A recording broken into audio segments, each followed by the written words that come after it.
Hi guys, Mudge here with Golden Motor. Today is a quick tutorial on how to take the kickstand sensor out.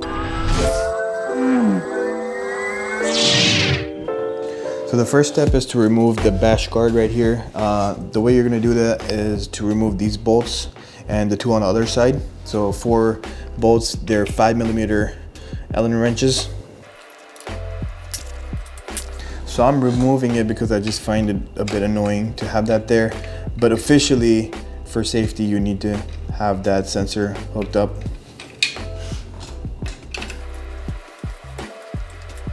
So I just removed the bolts on the other end, and then it should just come out. After that, I think I lost a piece on the other side. Grab that later. So under, you'll see this rubber housing.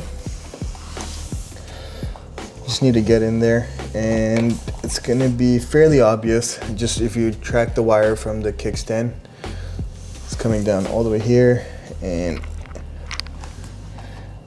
keep tracking it, and it's in there. You have to cut this zip tie right here. So I just laid it down so it's a better angle so you can see, but just cut this zip tie right here.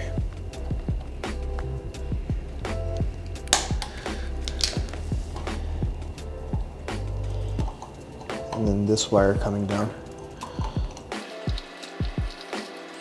Just unplug it, and there you go. You can just take the wire out, or just wrap it up and put it back in there. I'll probably just take it out, but that's how you take out the kickstand sensor, and you just have to put the bash plate back on.